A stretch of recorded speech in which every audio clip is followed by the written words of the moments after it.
It began with a misunderstanding. It ended in blood. In 1854, near Fort Laramie, a missing cow set off a chain of events that would lead to betrayal, slaughter, and a name burned into frontier memory: the Harney Massacre. In August of 1854, a seemingly minor incident occurred along the Oregon Trail. A Mormon settler's cow wandered away and was killed by a band of Lakota Sioux near Fort Laramie in what is now eastern Wyoming. The Sioux were one of the most powerful tribes on the plains, and at the time, they had recently signed the Fort Laramie Treaty of 1851, a fragile agreement that promised peace in exchange for certain U.S. protections. When the settler reported the killing of his cow, Lieutenant John Grattan was dispatched with 30 soldiers to handle the matter. Rather than approach the Sioux diplomatically, Grattan chose aggression. He marched into the camp of Chief Conquering Bear, demanding the surrender of the man accused of killing the cow. The chief offered horses in compensation, an offer consistent with native custom. Grattan refused. Tensions escalated. Guns were raised. Then, a shot rang out. No one knows who fired first. But in the next few moments, the situation turned deadly. The Sioux retaliated, killing Grattan and nearly all of his men. The U.S. Army would not forget, and they would not forgive. The following year, in 1855, the Army sent a message. That message came in the form of General William S. Harney, a career soldier with a brutal reputation. He was ordered to lead a punitive expedition against the Sioux, not just to punish, but to make an example. The campaign was swift and calculated. Harney and his troops tracked the Brule Sioux to a village along Blue Water Creek in present-day Nebraska.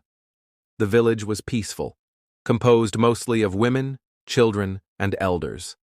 On September 3, 1855, Harney launched a surprise attack. He had artillery. The Sioux had bows, old muskets, and no warning. What followed was not a battle. It was a massacre. The army opened fire on the village. Teepees were torn apart by cannon blasts. Men who tried to defend their families were gunned down. Women and children fled into the brush, only to be pursued and killed. Survivors later described the carnage as indiscriminate. Over 80 Sioux were killed. Harney took around 70 prisoners, mostly women and children, marching them back to Fort Laramie as trophies of conquest. In Washington, Harney was praised. The newspapers celebrated his victory. But on the plains, the name Harney came to symbolize betrayal and brutality. The Lakota would never forget. Over time, the massacre became a rallying cry for resistance, a seed of resentment that would grow into decades of war. Though officially labeled the Battle of Blue Water Creek, the Lakota knew it by another name, the Harney Massacre. What made it all the more tragic was how preventable it had been.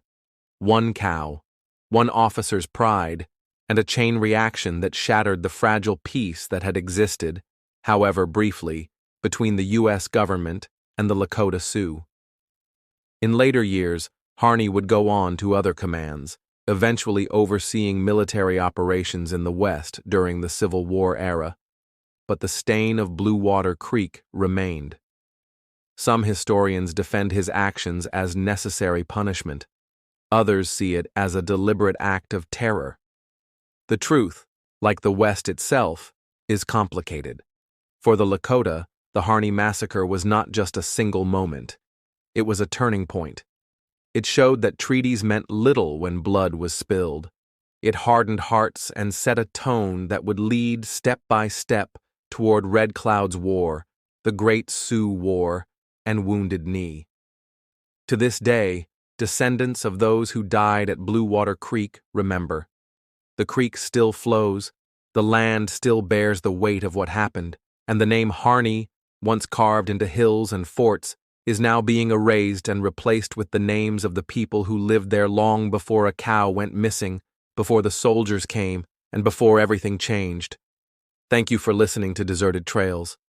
If this story moved you, consider joining us again as we uncover more forgotten truths from the American frontier.